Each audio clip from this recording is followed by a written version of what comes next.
Hey, what's going on, guys? This is Dynasty 390 here. I am back with another MLB 17 The Show Diamond Dynasty video. Today we're doing roster predictions for this coming Thursday, July 13th.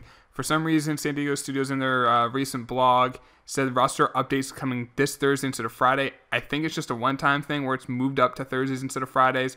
Because of that, I do want to give you guys the same amount of time before the update. So I'm coming out with the video on Tuesday instead of normal Wednesday. If they're going to be on Thursdays in the future, these videos will be out on Tuesday instead of Wednesday. If they're out on Fridays, my video will come out on Wednesday. So keep that in mind, guys. Now, again, I did reach out to you guys on Twitter. If you guys want to follow me on Twitter, the link will be down below in the description. And I got some of you guys' opinion for the roster updates, and you guys are included in it. So, we got 10 cards I think deserve upgrades or downgrades. Let's start it off right with some New York Yankees. First up here, we have Dellin Betances for the New York Yankees. And Baker Jackson said, Betances -1 to gold. He has an ERA of 3.18 with 4 losses and a whip of 1.412. Decrease his hit per 9 to make him a gold. I would agree that he deserves a downgrade, and I love that Baker included what to decrease. Now, he has had some control problems recently, and his walks per 9's at 51. But if you do bring his hits per 9 a little bit, because of that whip, I mean, a 1.412 whip, your hits per 9 should not be a 97. If you do decrease that just a little bit, you're right on the nose there, Baker. A -1. He's an 89. He is now a gold card. So I think Betances will get a -1. He's been struggling. It's been really recent that he's been struggling, so they may wait a week. I don't know, but I'm sorry, if your whip's a 1.4, your hit per 9 can't be a 97. I mean, that just, I don't know. It makes no sense to me. -1 for Betances. He's now a gold card. Next up here, we have Aaron Judge. And James Smith said, increase Aaron Judge. He's batting .329 with 30 bombs. And he also just won the home run derby on Monday night. I don't think that matters. But, I mean, if you watch him in that, hell of impressive. The guy's just a massive human being, to say the least. I'm saying +3. This guy has been so deserving of a diamond. Do I think he'll continue the average? No. Do I think the power is legit? 100%. He's on pace to strike out 200 times, and no one's ever hit above, I think, like 270 if they've ever struck out 200 times. So the fact that he's hitting 329, I do think that will eventually come down, but it hasn't yet. It hasn't yet. So I'm saying +3. Like I said, the 329 average, the 30 home runs. James, like I mentioned, made a great point with those. He also has a 691 slugging. Let's make him increase contact, increase maybe power a little bit. I don't know if there's a guy with more power, maybe Stanton, between the two. So I mean, if he's like the highest power in the game, 90, 92 in my opinion for power, it's not high enough. Let's put those maybe 95 contacts, maybe mid 70s for right, maybe 80 for his left. He's a diamond, 90 overall. The Yankees lose a diamond card with Betances, but then gain one with Judge, 90 overall. Next up here, we have Eric Hosmer from the Royals, and I say a +1 for him. Now, he's going to stay a silver. He'll be an 84. Now, he's hitting this year 318. Now, his power is pretty much on average for his career, but he's in 318, which is above average. And I checked, because you notice he has big splits. Contact first right's a lot higher than contact first left. So I checked his average versus left-handed pitching. He's in 336. He's actually hitting better versus left-handed pitching, albeit it's a small sample size. But, I mean, I'm not going to hold that against him. I say increase contact versus left to about a 70. Nothing too crazy. That boosts him up to an 84 overall. Not a gold yet, but he could be on that rise to a gold card if he continues to keep hitting this well against lefties.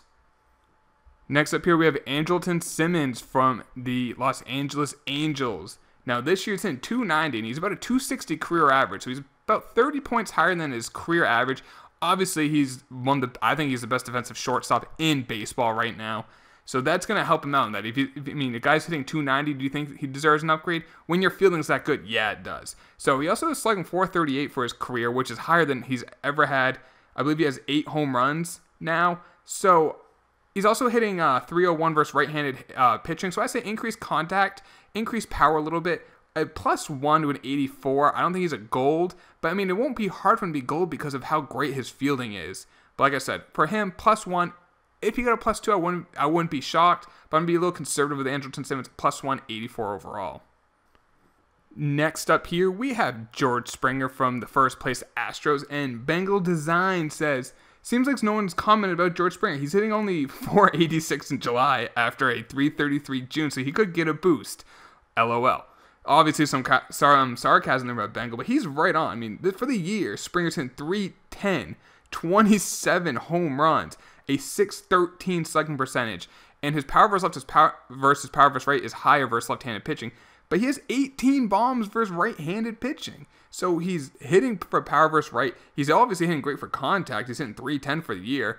Increased contact versus right, increased power versus right. I'm saying a +2, 88 overall. Not a diamond yet, but definitely deserves an upgrade. George Springer having a breakout year for the Houston Astros. Next up here, we have Joey Votto of the Cincinnati Reds. And I think Votto should get a +2, guys. A nice upgrade for Votto. He's having a great year. He's hitting 315 with a 427 on base, a 631 slash line. Now, he's always a guy who gets on base. I mean, look at that discipline. It's a 99. So good. He has one of the best eyes in baseball. And he has 18 home runs versus right-handed. He has 26 home runs for the year. And I think you can increase contact. You can increase power versus right. I think he gets a +2 on the +2 for him to a 93 overall. Maybe only a +1 if they want to be a little conservative. I think they should be aggressive with Votto. He's a guy, I mean, who had struggled, I think it was last year, a little bit, but then he brought it back up. But this year, he's just been amazing for the Reds. So +2, 93 overall, Joey Votto.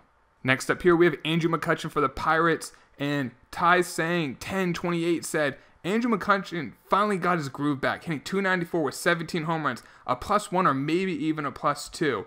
And I'm going even one step further than that, Ty. I'm going +3. Now, he definitely is hitting left-handing a lot better than right-handed. I mean, he's slugging 750 versus left-handed pitching, but he's also slugging 472 versus right, which is still pretty solid. I mean, I would put that maybe around a 65 to a 70. For the year, he's hitting 294, increased contact versus right. If you do both of that, I mean, he has solid fielding there. I mean, if you take and you do the prior 3 years, he struggled last year, but the year before was really good. I say +3 overall. He's an 86. He's back to a gold, which is nice to see for Andrew McCutchen. He's only 30. I feel like he's so much older than that, but he's only 30 years old. So it's not like he should be declining this much. I think he figured it out, and I hope he did too. Andrew McCutchen, +3. Next up, you have Trevor Rosenthal for the St. Louis Cardinals. I'm going to -1 for him. He has a 4.05 ERA for the year, a 1.26 WHIP. So he's definitely not, he's giving up a good amount of base runners. The WHIP's relatively high for reliever. The ERA definitely is. He's still striking out like 14 plus per 9 innings. So I don't think you should touch the K per 9, but bring down the hits per 9 a little bit. Maybe bring down the walks per 9 a little bit. But make him a -1 to an 83. I know he was injured at the beginning of the year, so he's coming back from an injury. So that maybe they won't be too hard of him because he is coming back from that. But if they're looking based off the stats and how he's doing this year, he's not. I mean, he's still striking guys out, but he has given up a few more runs and a few more base runners than normal. So I'm saying a -1, 83 overall, Trevor Rosenthal. Next up here, we have Charlie Blackmon for the Colorado Rockies, and I think he's finally going diamond, guys. I was a little hesitant to put him into diamond because this is such a breakout year for a guy who's 30. Usually, if like a guy who's younger has a career year, I think it makes more sense to give him big upgrades. I mean, actually, I believe Blackmon started off as a high silver this year. I could be wrong. But looking at stats, it just don't lie. He's in 319 for the year, 20 home runs.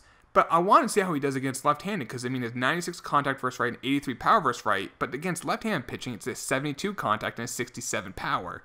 But versus left-handed pitching, he has a 329 average, which is better than what he hits against right-handed pitching, excuse me. And he also is slugging 597. Again, that is higher than what he's slugging against right-handed pitching. Based off that, now, do I think he should have higher contact versus left versus higher contact versus right and vice versa for power? No, I don't. But I think contact and power versus left should get a nice boost. If they do like a +10 like his inside edge is today, +10 contact, +10 power versus left, boom, he's a +2, 90 overall. You got yourself a new diamond on the Colorado Rockies, Charlie Blackmon. And last on the list, guys, we got Cody Bellinger. Now, I know he did just get Player of the Month, so realistically, will he get an upgrade? Probably not. However, I want him to get an upgrade because the dude deserves it. He's 21 years old. He got called up at the end of April. He's played 70 games this year. He has 25 home runs. I mean, for instance, that's more than Charlie Blackmon. That's only 2 less than George Springer. I mean, that's only 5 less than Judge, and Judge is having a hell of a year. Now, he's not hitting for the same average of those guys. He's hitting the 260s. So you could increase that, but that, I mean, if you take just his at-bats per home run, that's near the top of baseball. I say increase his power to around a 90 for power versus right and left. You do that, he's going to get to a gold 85 overall, and that's where he belongs. Now, Realistically, will they give him an upgrade this week because he just got Player of the Month? Unlikely, but hey, it's a new card. Maybe they're like, the Bellinger deserves to be a gold card, and they do it. I don't know. I'm hoping for it, guys. But those are my 10 players I think should get upgrades or downgrades. If you think I missed anyone that I didn't mention last week's video, which I definitely have, or 2 weeks ago, excuse me, I mentioned other people like Carlos Correa, Justin Turner, looks like he's getting upgrades. I still think that's the case. I didn't want to include him again this week, but if you think I missed someone else, upgrade or downgrade, put it in the comments down below. If you did enjoy this video, drop a like, sub if you're new, all that fun stuff, guys. I'll talk to y'all later. Take it easy. Peace.